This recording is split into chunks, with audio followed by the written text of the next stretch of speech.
नमस्कार मेरे मित्रों, आज हम लोग रेवेन्यू डेफिसिट यानी राजस्व घाटा के बारे में समझेंगे और एक बहुत ही महत्वपूर्ण प्रश्न के बारे में चर्चा करेंगे जो फ्यूचर में पूछे जा सकते हैं, जो भविष्य में प्रश्न बन सकते हैं। ठीक, राजस्व घाटा क्या होता है?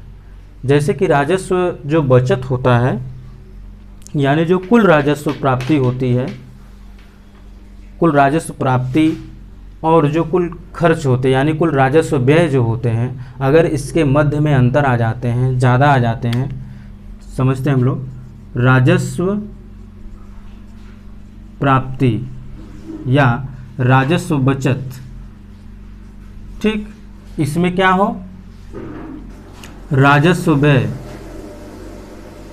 राजस्व व्यय, अगर इसमें से इसको क्या किया जाए, राजस्व व्यय कम हो और राजस्व व्यय ज़्यादा हो तो इसका मतलब क्या हो गया, ये राजस्व घाटा को प्रदर्शित करेगा। ठीक, हम लोग समझते हैं सरकारी बजट के राजस्व खाते की कुल व्यय यदि कुल आय से अधिक हो तो क्या कहलाएगी, राजस्व घाटा कहलाएगी। क्या मतलब है इसका? मान लीजिए आप क्या कर रहे हैं, अर्न कर रहे हैं, पैसे की कमाई कर रहे हैं। आपने अर्न कितना किया, 10,000। ठीक, आपका टोटल कितना इनकम है, 10,000। आपने क्या कर दिया, 12,000 आपने क्या कर दिया, आपने खर्च कर दिए। तो इन दोनों के मध्य में जो अंतर रहेगा, इन दोनों के मध्य में जो रहेगा, यही आपका क्या कहलाएगा, राजस्व घाटा। क्या कहलाएगा, राजस्व घाटा यानी रेवेन्यू डेफिसिट। ठीक, यही क्या कहलाएगा, रेवेन्यू डेफिसिट। ये प्रश्न पूछा जा सकता है ऐसे ही डायरेक्टली, इसलिए राजस्व घाटा फॉर्मूला एक है, राजस्व घाटा कुल राजस्व प्राप्ति माइनस कुल राजस्व व्यय। अभी मैंने कहा ना, जो जितने राजस्व प्राप्त हों, कुल राजस्व जितने प्राप्त हों यानी जितने रेवेन्यू प्राप्त हों और जितने राजस्व व्यय हों।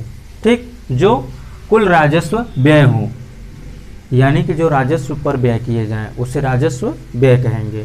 ठीक, और जो राजस्व से प्राप्त हो उसे कहेंगे राजस्व प्राप्ति। ठीक, राजस्व प्राप्ति में से राजस्व व्यय को यदि सब्ट्रैक्ट किया गया, घटाया गया, इनके मध्य का जो अंतर आएगा, इनके मध्य के जो अंतर आएंगे वही क्या कहलाएंगे, राजस्व घाटा कहलाएगा।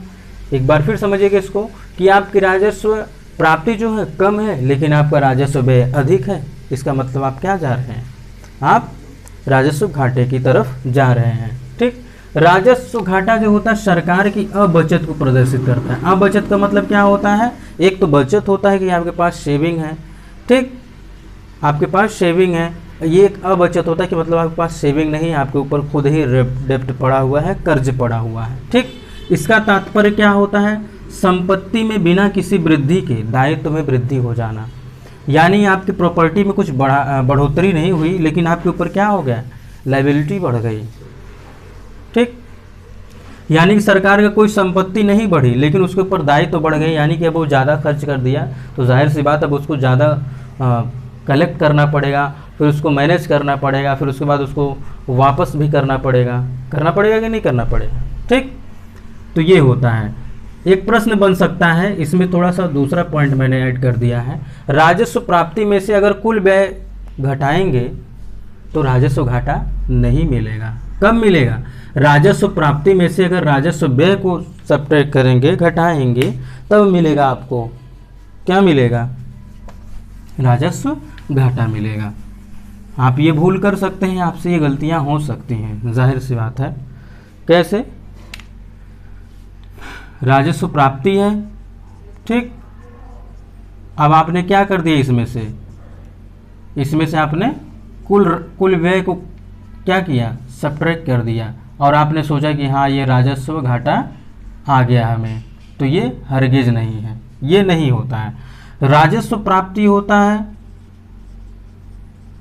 और राजस्व व्यय होता है, इसमें से जो घटाया जाता है इसके मध्य का जो अंतर होता है वो राजस्व व्यय ही होता है। ये प्राप्त होगा आपको क्या, राजस्व घाटा, रेवेन्यू डेफिसिट। ठीक, आपने राजस्व प्राप्ति में से राजस्व व्यय को सब्ट्रैक्ट किया तो आपको मिल गया क्या, राजस्व घाटा मिल गया। ये क्या करता है, सरकार की अबचत को प्रदर्शित करता है। इससे क्या तात्पर्य होता है कि सरकारी कोई संपत्ति में वृद्धि नहीं हुई, लेकिन लायबिलिटी यानी दायित्व में क्या हो गया, वृद्धि हो गया। ठीक, अब आइए एक महत्वपूर्ण प्रश्न के बारे में हम लोग चर्चा करते हैं, बहुत ही महत्वपूर्ण है। सरकारी व्यय को नियंत्रित करने का प्राधिकारी कौन है। ठीक, भारतीय रिजर्व बैंक, योजना आयोग, वित्त आयोग और वित्त मंत्रालय। चलिए मैं 2 मिनट गैप करता हूं, 2 मिनट आपको देता हूं, आप आंसर करिए। क्या है प्रश्न, सरकारी व्यय को नियंत्रित करने का प्राधिकारी है कौन है, भारतीय रिजर्व बैंक, योजना आयोग, वित्त आयोग, वित्त मंत्रालय। सबसे पहली बात, रिजर्व बैंक तो होगा नहीं, ठीक, वो योजना आयोग तो है ही नहीं इतने टाइम।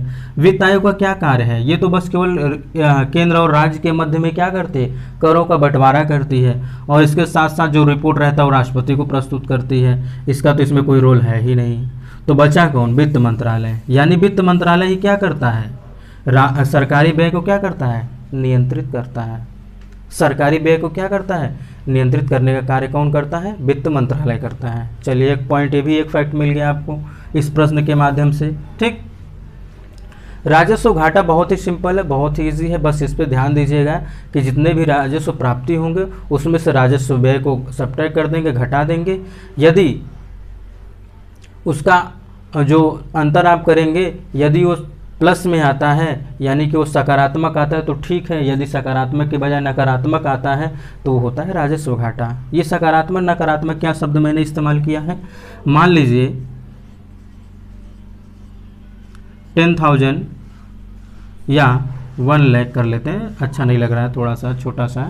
राजस्व प्राप्ति क्या है, 1 लाख करोड़ है, और राजस्व व्यय कितना किया गया, बस केवल 50,000 कर दिया गया, तो ये सकारात्मक आ गया। क्या आ गया, ये सकारात्मक आ जाएगा। कितना आ जाएगा, ये सकारात्मक आ जाएगा। अभी हम लोग इसके बारे में, मतलब कि ये राजस्व घाटा नहीं है, लेकिन कब आएगा, मान लीजिए इधर क्या हो गया, 50,000 करोड़ जो है इनका वो है, और इन्होंने क्या कर दिया, 75,000 करोड़ व्यय इनका हो गया, तो ये जो -25,000 होगा ये होगा राजस्व व्यय, राजस्व घाटा, सॉरी, ये होगा क्या, राजस्व घाटा। इस बात को भी ध्यान दीजिएगा। ठीक, क्या हो गया, राजस्व प्राप्ति आपकी कम हो गई, राजस्व व्यय आपका अधिक हो गया, तो इसी को क्या बोल देंगे, राजस्व घाटा बोल देंगे। ठीक, तो मित्रों आज के लिए बस इतना ही, हम लोग मिलते हैं नेक्स्ट वीडियो में नए टॉपिक के साथ, तब तक के लिए नमस्कार।